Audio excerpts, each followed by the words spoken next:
Good evening, ladies and gentlemen. Once again, I, Major Jayesh Verma, welcome you all to this platform of Value Talks, where we are discussing different topics related to your interest, starting from finance, health, career, courses, you know. So, in the series of financial literacy, where we started and where we have dwelt upon various basics and smallest of the aspects related to finance, continuing the same, today we have with us Mr. Shiv, who is got 15 years of experience in finance and mortgage loans. Today, he will be discussing with us different types of loans which you and I need to take in our lives for different purposes. Home loans, study loan, we talk about top-up loan, construction loan. So we will try and understand variety different types of loans, usefulness as far as tax exemptions are concerned, and how do we leverage that power. So to discuss that with us, we have Shiv. Welcome, Shiv. Thank you so much, Jay sir. Thank you so much for having me here. Yes. So in the series of financial literacy, we have already carried out few webinars in which we have not only discussed financial instruments for investments, but we have also discussed length and breadth about different kinds of loans. We have also discussed about home loans, which is the most favored loan as far as tax saving is concerned. But we have also discussed regarding property loan, regarding commercial loans. So today, to dwell on this topic more, what do you have to say? As far as loans are concerned, is it really, because see, पुराने लोग कहते थे कि loan, court कचहरी और doctor, इन लोगों से दूर रहना चाहिए. तो आप लोन propagate कर रहे हो, तो what is the idea behind this? Do you really want that we can leverage, that amount which we loan from the banks and make a future? Sir, absolutely. अगर आप industry देखोगे, real estate industry, if you talk about the automobiles industry, so अगर वो grow कर रही हैं, तो loans and banks are the major reason for that. If you talk about the real estate industry, so the value of the property, let's say the average value of the property in Gurgaon is around 1.5 CR. So it's very difficult to save that much of money to buy that property. So you may take 10, 15, 20 years to save that much of money. By the time the property values on this property would be around 2, 2.5 or maybe 3 CR. So ये तो वो हो जाएगा कि property आगे आगे चलेगी और आप पीछे पीछे चलोगे. So absolutely, sir, for buying your dream house, need to have a housing loan. But if you see, अगर मैं हाउसिंग लोन की ही बात करूं, तो जैसे मैंने भी एक हाउसिंग लोन ले रखा है, जिसमें कि मैंने AWHO के अंडर एक जो प्रॉपर्टी थी जो मुझे पसंद आई location wise and cost wise, मैंने उसमें इन्वेस्ट किया है जरूर. खैर वो मेरी जरूरतों के लिए था, इन्वेस्टमेंट के हिसाब से नहीं. लेकिन अगर आप देखें तो सारी उम्र मैं उस लोन की किस्तें चुकाते रह जाऊंगा.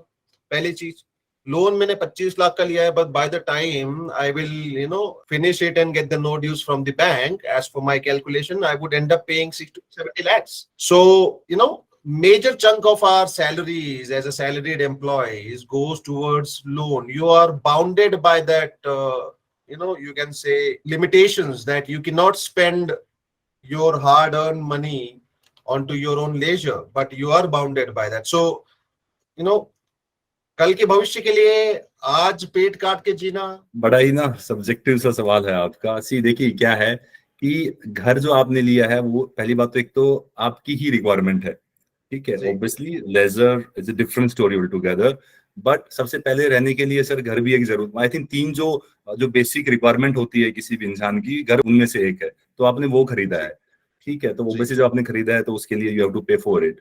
Second sir, if I talk about the entire Delhi NCR, तो यहाँ पे जो हाउसिंग लोन की जो एज है that is around 8 to 10 year. तो 8 से 10 साल में एक सैलरीड क्लास आदमी अपने लोन को रिपे कर देता है. थर्ड, जो प्रॉपर्टी आई एम श्योर आपने आज से 10 साल पहले खरीदी थी, so you are getting certain amount of appreciation market में, जो एप्रिसिएशन है रियल एस्टेट में, so you are also getting additional to that. At the same time home loan जिस रेट पे आपको मिला है, आज की बात करूं that is around 8.5%. So sir जो पैसा जो आप अर्न कर रहे हैं, जो आप सेव कर रहे हैं, you have 2 choices. Either you can pay your loan by making some part payment, और सेकेंडरी ऑप्शन ये है कि आप उस पैसे को कहीं और भी इन्वेस्ट कर सकते हैं जहां से आपको 8.5% से ज्यादा आपको रिटर्न आ जाए.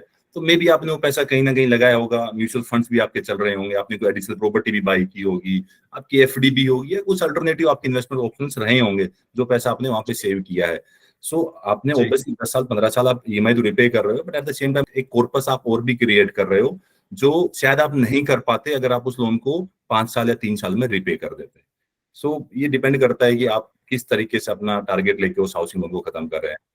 बट हाँ, जी ये फैक्ट है सर कि हाउसिंग लोन की EMI usually 50 to 60% of total earnings होती है। दैट इज जी hard fact, but sir the value of the real estate is very high in India, so you have to. जी, I fully coincide with your views over here. Just for the sake of our viewers, we have also carried out one specific webinar in which we have spoken about overdraft facility which many banks provide as far as home loans are right, concerned. Right, And let me tell you, ladies and gentlemen, that I have taken my home loan into that scheme itself.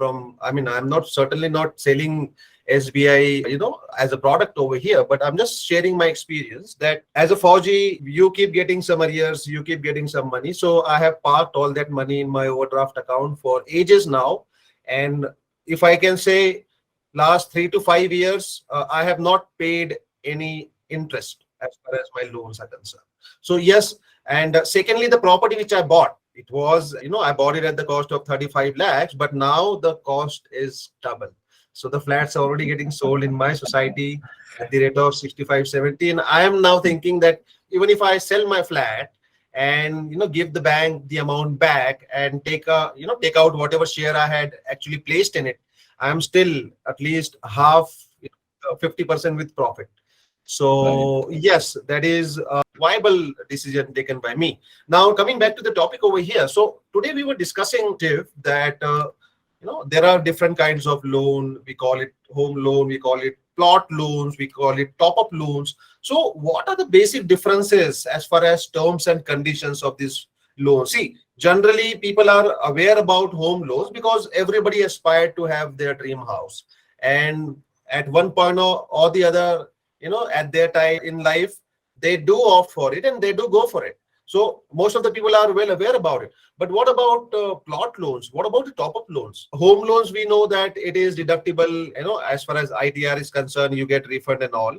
But what about plot loans? What difference does it make vis-a-vis home loan as far as plot loan and, other loans are concerned, like top-up loans? So what difference does it make?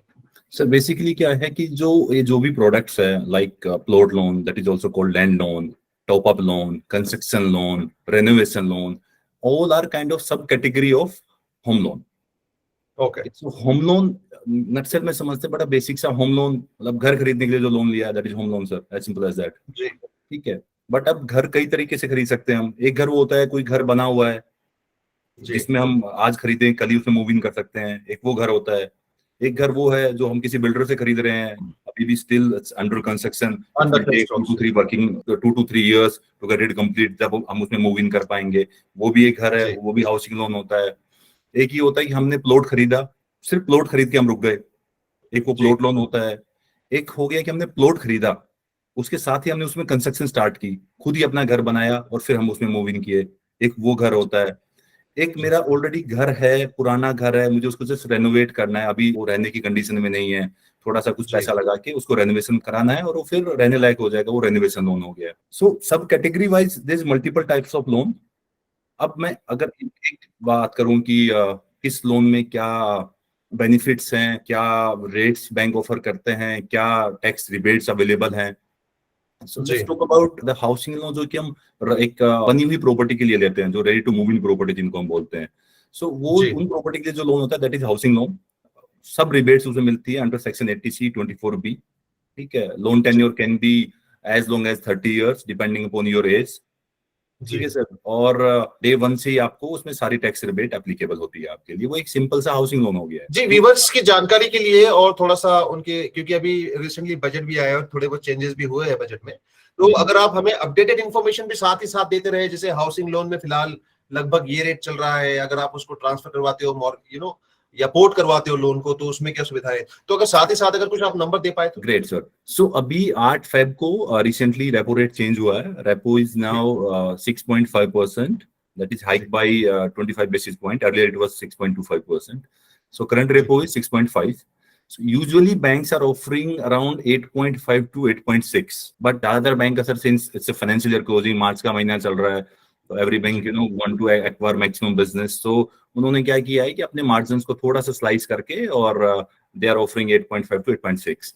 मार्च से मुझे ऐसा लगता है rate शायद 8.75 तक चले जाएंगे, but अभी 8.5 का रेट बैंक यूजुअली दे रहे हैं। तो अगर आपका कोई 9, 9.5, 10% अगर होम लोन चल रहा है, तो आप उसको स्विच करा सकते हैं 8.5 के रेट पे, जो कि यूजुअली जो लीडिंग बैंक्स है वो सभी आज के टाइम में उसको ऑफर कर रहे हैं। So it's about the housing loan, ठीक है। एंड बस रेट तो सर ये रेपो के बाद अभी तो कोई रेपो में चेंज नहीं है। अगर रेपो फर्दर कोई चेंज होता है तो अकॉर्डिंगली रेट भी चेंज हो जाएंगे, बिकॉज जो भी रेट्स हैं all are link to repo rate. So एक बार जब आप लोन ले लेते हैं तो फिर सारा कंट्रोल काइंड ऑफ यू समझ लीजिए कि जब भी रेपो रेट ऊपर या नीचे होगा, that will be decided by RBI, तो ही आपका रेट फ्लक्चुएट करेगा, unless until it will remain same. तो होम लोन और टॉप अप और रेनोवेशन लोन, अगर मैं टॉप अप और रेनोवेशन लोन की बात कहूं तो उसके टैक्स बेनिफिट्स क्या होम लोन की तरह ही है, या उसमें कुछ डिफरेंसेस है, या वो top up loan home loan का हिस्सा बन के ओवरऑल हमें टैक्स रिबेट में हेल्प करता है? How does it works? Sir देखिए, जो होम लोन जब हम लेते हैं तो जो बैंक डिसबर्सल करता है, बैंक पे ऑर्डर बनाता है, वो यूजुअली सेलर के नाम पे बनाता है। दैट मीन्स कि बैंक ने उसका एंड यूज ट्रैक कर लिया है, क्योंकि उसने डायरेक्टली वो सेलर को पैसा दिया है। तो बैंक को पता है कि वो पैसा सेलर के पास गया तो आपने प्रॉपर्टी खरीदी है, ठीक है। उसके बदले में जो गवर्नमेंट की जो टैक्स रिबेट्स है वो आपको सब मिलती है। अब इसी तरह दो लोन आते हैं, एक रेनोवेशन लोन होता है, एक टॉप अप लोन होता है।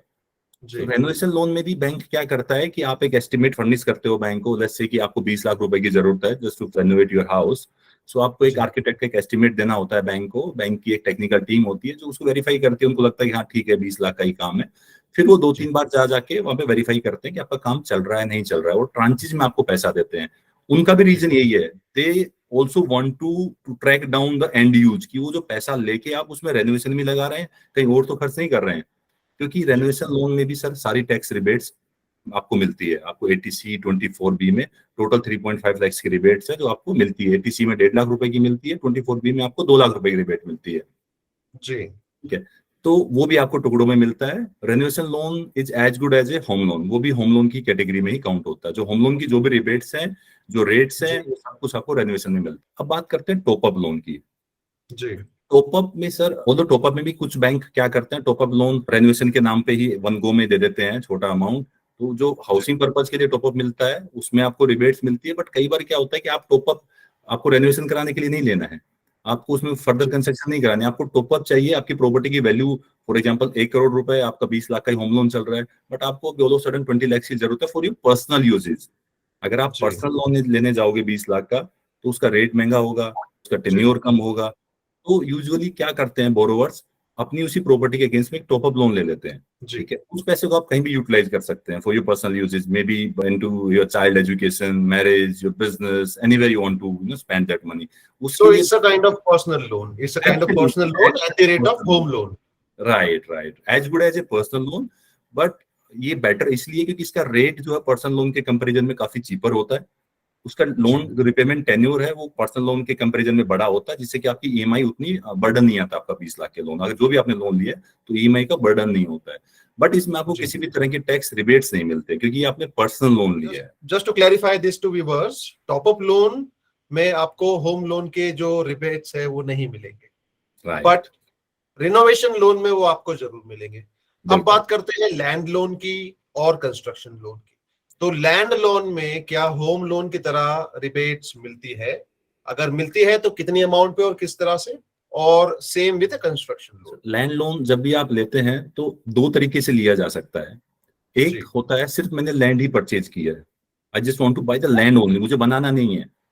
दैट मीन्स कि सर वो मैं घर तो नहीं बना रहा हूं, तो वो मेरी एक इन्वेस्टमेंट है अभी एज ऑफ नाउ, क्योंकि मेरा कोई प्लान ही नहीं है उसको डेवलप करने का, ठीक है। तो अभी तो या तो मैं कहीं किराए के घर में रह रहा हूँ या मैं ऑलरेडी अपनी कहीं और घर में रह रहा हूँ, क्योंकि प्लॉट पे तो रह नहीं सकता हूँ। सिंस ये लैंड लोन है तो इस लैंड लोन के ऊपर भी आपको किसी भी तरह की रिबेट्स नहीं मिलती है, ना ही आपको एटीसी में मिलती है, ना ही 24B में मिलती है। जी, तो ये लैंड लोन जो हम बात कर रहे हैं ये प्लॉट्स की बात कर रहे हैं। What about the agricultural? Yes, what about I mean to plots, I mean to say plots only. Okay, plot, land plot. At the जी सेम टाइम सर इनका यूजुअली क्या होता है कि जो सिंस बैंक को भी समझ में आ रहा है कि आप खाली लैंड खरीद रहे हैं, दैट मीन्स कि आप इन्वेस्टमेंट के लिए ही खरीद रहे हैं, अभी कोई घर तो आप बना नहीं रहे हैं उसमें, तो जी कुछ बैंक आपसे नॉर्मल होम लोन के कंपैरिजन में थोड़ा higher rate of interest charge करते हैं। मे बी अगर आज के जी टाइम जैसे मैं बोल रहा हूँ 8.5 चल रहा है रेट, तो लैंड लोन के लिए दे में charge 8.7, 8.8, 8.9 depending on the loan amount, the profile of the customer and bank to bank. इसके साथ में एक और तरीका होता है जिसमें ये होता है कि आपने लैंड ली है बट आपको वो बनाना है, तो जी उसमें हम उसको क्या करते हैं, प्लॉट परचेज प्लस कंस्ट्रक्शन दोनों का एक ही कंबाइंड आपको सैंक्शन देते हैं। जी ओके सो उसमें क्या करते हैं, फॉर एग्जांपल आपने कोई 2 करोड़ की लैंड ली है और आपको उसको परचेज करने के लिए 1 करोड़ का लोन चाहिए और उसको बनाने के लिए आपको 70 लाख रुपए और चाहिए, तो बैंक आपको डे वन ही 1 करोड़ 70 लाख रुपीज का सैंक्शन दे देगा। जी जी आउट ऑफ दिस 170, 1 करोड़ रुपए तो आपको प्लॉट परचेज करने के लिए दे देगा पहले। जी प्लॉट परचेज हो गया, ओनरशिप आपके नाम पे आ गई है। अब आप उसके जो भी अप्रूविंग अथॉरिटी है, जो भी कंसर्न डेवलपमेंट अथॉरिटी है, हुड्डा डीडी जो भी हो सकती है, उससे आपने उसके जी प्लान अप्रूव कराए, एक एस्टिमेट बनवाया, वो सब आके बैंक में सबमिट कर दिए कि जी ये मेरा एस्टिमेट है, तो टेंटेटिव जो कंस्ट्रक्शन कॉस्ट है मेरी 80-90 लाख रुपए है, ये मैं बनाऊंगा, इतने कमरे इतने फ्लोर, सब बैंक में सबमिट कर दिया। अब आपने जी कंस्ट्रक्शन स्टार्ट कर दी है, तो अब बैंक जो 70 लाख आपका बचा हुआ था, वो अब धीरे धीरे जी आपको कंस्ट्रक्शन करने के लिए भी वो पैसा as per the stage of construction disburse करता एज रहेगा। पर दिस बिल्कुल। अंडरस्टूड तो आपको साल 6 महीने में जब भी आपकी प्रॉपर्टी पूरी बन जाएगी, आप बैंक से टुकड़ों में वो डिसबर्सल ले लीजिए। जब भी आप डिसबर्स कर रहे होगे, बैंक की एक एजेंसी है, उनकी वैल्यूअर है, वो जाके वहां पे वेरीफाई करेंगे कि हाँ वो जितना पैसा आपने लिया था हमसे, ट्रांचेस 10 लाख रुपए लिया था, तो उतना आपने लगाया नहीं लगाया, तो वो एक असेसमेंट करते हैं वहां पे, हर बार वो अपना अपग्रेडेशन रिपोर्ट देते रहते हैं, टुकड़ों में बैंक डिसबर्स करता रहता है लोन। तो इस तरह के जो लोन होते हैं ना सर, वो हाउसिंग जी लोन की कैटेगरी में आते हैं और उसमें सारी रिबेट्स मिलती है। ओके हाँ, ओके जो जो दो रिबेट्स है 80C 24B की, जी बोथ आर जी applicable in such kind of loan, जिसको हम usually plot purchase plus construction बोलते so plot purchase plus construction में हाउसिंग लोन के रिबेट्स की सुविधा मिल सकती है, हैं। बट राइट, क्या प्लॉट खरीदने पर तो नहीं मिलेगी, राइट? खाली प्लॉट पे नहीं मिलेगी सर। ओके। और प्लॉट प्लस कंस्ट्रक्शन, क्या इस पर भी हम टॉप अप ले सकते हैं? टॉप अप आप सर देखिए, जब आप कंस्ट्रक्शन कर रहे हैं तो एक्चुअली क्या है कि कंस्ट्रक्शन की जो एक्चुअल एस्टिमेटेड कॉस्ट है, अब ऐसा नहीं है कि जी आप अपने एस्टिमेट, फॉर एग्जांपल आपकी कंस्ट्रक्शन में लगने थे 90 लाख रुपए, आपने एक अपने आर्किटेक्ट से जानने वाला था, आपने एक एस्टिमेट बनवा दिया 1 करोड़ 20 लाख रुपए का, तो ऐसा नहीं है जी कि बैंक 1 करोड़ 20 लाख की उसको कंस्ट्रक्शन मान लेकर लोन स्टार्ट कर देगा। उनके भी अपने वैल्यूअर हैं, दे जी इवेल्युएट दैट एस्टिमेट, वो उनको वेट जी करेंगे कि हाँ नहीं एक्चुअल में तो सर यहाँ पे ना एज पर आर कैलकुलेशन जो रेट चल रहे हैं, लेबर रेट चल रहे हैं, बिल्डिंग मटेरियल की जो कॉस्ट है, उसके हिसाब से 80 लाख रुपए में ये घर बन जाएगा, तो हम फिर उसको 80 लाख रुपए का एस्टिमेट काउंट करेंगे और उसके हिसाब से आपको लोन डिसबर्स करेंगे इन ट्रांचेस। Understood understood. तो अब बात आते हैं रीपेमेंट की, लोन रीपेमेंट की। फॉर एग्जांपल, अगर मैंने होम लोन, अभी के लिए होम लोन और टॉप अप लोन ले रखा है, और अगर मैं चाहता हूं कि इसको मैं पार्ट पे करूं, या इसको थोड़ा सा जल्दी, मेरे पास कोई कॉर्पस आया हुआ है जो कि मैं इस्तेमाल करके अपने इंटरेस्ट को कंट्रोल में करूं and all, so part payment अगर मैं करना चाहूं, तो मैं होम लोन की तरफ करूं या टॉप अप लोन्स की तरफ करूं, या सर ऐसा कोई काउंट ही नहीं है? अगर मेरा होम 25 लाख का है, 5 लाख टॉप अप लिया है, तो मेरा ओवरऑल लोन 30 लाख हो गया, ऐसा है? या मैं अलग से इनकी पेमेंट्स भी कर सकता हूँ? सर देखिए, अगर आपने top up loan housing purpose के लिए लिया था जिसमें आपकी टैक्स रिबेट आपको मिल रही थी, तो आप जी किसी में भी कर सकते हैं। अगर आपने जैसे टॉप अप लोन लिया था पर्सनल यूज के लिए, जो मैंने अभी बताया, अगर वो आपने लिया हुआ है तो बेटर है कि पहले आप अपना टॉप अप लोन खत्म कीजिए, क्योंकि टॉप अप लोन का हो सकता है रेट भी है कंपेयर टू होम लोन थोड़ा महंगा हो सकता है, और उसमें कोई रिबेट भी नहीं है। आप होम लोन खत्म कर दोगे, टॉप अप आपका चलता रहेगा, there is no point. So it is advisable to always make the part payment in top up account instead of home loan account. So पहले आप उसको बंद कीजिए, फिर आप अपने होम लोन पे आ जाइए। Understood understood. सो मतलब रेट ऑफ इंटरेस्ट में कोई डिफरेंस होता है टॉप अप लोन के और होम लोन के? जैसे कि आपने अभी कहा, व्हाट आई परसीव्ड, कि अगर मेरी बैंक मुझे टॉप अप के लिए जो कि ऑफर देते रहते हैं, तो अगर वो मुझे देंगे, तो क्या वो मेरे होम लोन के रेट पर मिलेगा मुझे, या प्रिविलेंट रेट जो भी होगा, जो या जो भी बैंक ऑफर करना चाहती है उस पर मिलेगा? सर ये जो टॉपअप के रेट्स है ना, ये बड़े ही बैंक टू बैंक है। कुछ बैंक अपने एग्जिस्टिंग कस्टमर का जो भी लोन चल रहा था उसका सर्टन परसेंटेज 10, 20, 30% सेम रेट पे दे देते हैं आपको। जैसे जी आपका 1 करोड़ का लोन चल रहा था, अभी आपको 20 लाख का टॉपअप चाहिए और आपको साल 2 साल हो गए हैं उस बैंक के साथ रेगुलर रिपेमेंट करते हुए, तो आपको 20 लाख रुपए सेम रेट पे या 10-20 पैसे ऊपर करके आपको दे देंगे। ठीक है। कुछ बैंक ऐसा होता है कि यूजुअली जब आप टॉपअप मांगने जाते हो तो वो आपको कुछ एडिशन रेट बढ़ा के देते हैं, may be 20 basis point 30 basis point उस तरह से बढ़ा के देते हैं। कुछ बैंक जी ऐसा करते हैं just to acquire the good customer, आपका किसी एक्स बैंक से लोन चल रहा है, वो बोलेंगे सर आप हमारे पास आ जाइए, मैं आपको 8.5 का रेट तो दूंगा अभी होम लोन बीटी पे, आपको टॉपअप पे भी मैं 8.5 दे दूंगा। आप मुझसे टॉपअप चाहे तो आप 20, 30, 40, 100% तक आपके एक्चुअल सैंक्शन अमाउंट का मुझे टॉपअप दे दो, मैं आपको सेम रेट पे दे दूंगा। तो कुछ बैंक उस तरह से नए मतलब कस्टमर को, दूसरे बैंक के कस्टमर को अट्रैक्ट करने के लिए इस तरह के ऑफर्स भी देते हैं। तो ये थोड़ा बैंक टू बैंक होता है सर, कोई बैंक कुछ एडिशन करता है रेट ऑफ इंटरेस्ट में, कुछ सेम रेट पे भी दे देता है। एक आखिरी सवाल मेरा, जनरली जब भी मुझे कॉल आते हैं तो दिमाग में ख्याल जरूर आता है कि टॉपअप लोन लेकर और उस पैसे को इन्वेस्ट करूं या री इन्वेस्ट करूं, क्या ये अच्छा आइडिया है? सर अच्छा आइडिया है भी, नहीं भी है, क्योंकि देखिए अभी जो टॉपअप का भी अगर मैं बात करूं, अगर आपको एग्जिस्टिंग बैंक ऑफर कर रहा है 8, 8.5 से 9% के बीच में ऑफर कर रहा है, तो आपको जी। देखना पड़ेगा आपका इन्वेस्टमेंट का जो ऑप्शंस हैं जिन पे आप सोच रहे हैं उनके रिटर्न्स जी। क्या हैं। अगर उनके जी। रिटर्न 10% के आसपास ही है या 9 से 10 के बीच में ही है तो सर एडवाइजेबल नहीं है। 1% के लिए मैं बोलूंगा नहीं कि आप ऑब्लिगेशन लेकर उतना, क्योंकि end of the day there is certain risk involve, क्योंकि ऐसा कोई आपको तो देगा नहीं कि 10% ही आपको मिलेगा, वो 8.5% भी हो सकता है। ठीक है, जी। कुछ ऐसा आपके पास ऑप्शन है जिसमें कि आप 13, 14, 15% के आसपास का कोई रिटर्न आपको मिल रहा है, आपको लग रहा है कि हाँ इस प्रोडक्ट में या इस ऑप्शन में मुझे इस तरह का रिटर्न आ सकता है 1, 2, 3 साल में, तो फिर आप वो कर सकते हैं sir. But at the same time ऐसा भी ना हो जाए कि आपने बड़ा ही बर्डन लेके ईएमआई का वो टॉपअप ले लिया है आपने अभी, तो ठीक है, फिर आपने वो कहीं पैसा लगा दिया, अब उस पैसे से तो अभी आपके पास कोई इनकम जनरेट हो नहीं रही है, but at the same time आपने जी। मंथली जो आउटफ्लो था वो स्ट्रेस कर लिया है, तो उसका भी कोई बहुत ज्यादा फायदा नहीं। Understood. What my point was to, use the top up amount, let's say, and invest in, let's say, some other property or some other land.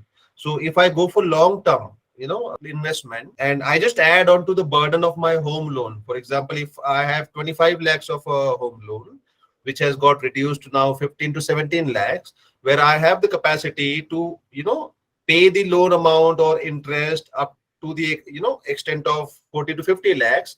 So I can still leverage those 25, 30 lakh rupees for making one more investment. So from that point of view, I was asking that whether it is a feasible option. Yes. Right. There's two type of profile, salaried and self-employed. Salaried usually जो top up लेता है अपने home loan पे, वो ज्यादातर या तो उसको गाड़ी लेनी होती है, क्योंकि गाड़ी की ईएमआई अगर 10 लाख का लोन गाड़ी का लेगा तो मे बी उसकी ईएमआई 20,000 रुपए होगी, मेरे टॉपअप की ईएमआई वो 10,000 रुपए होगी।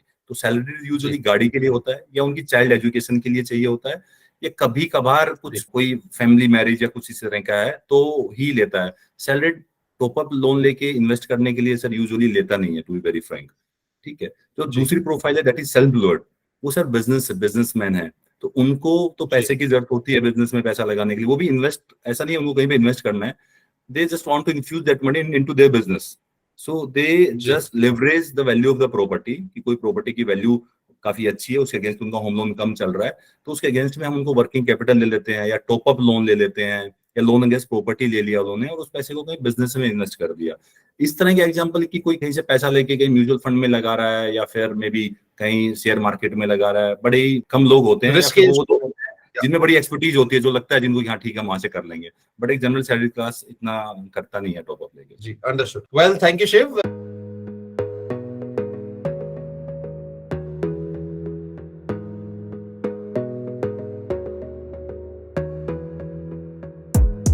Gotta focus on yourself, on your faith, on your dreams, on your mind, on your health, yeah. You gotta work, never tell, keep your head down.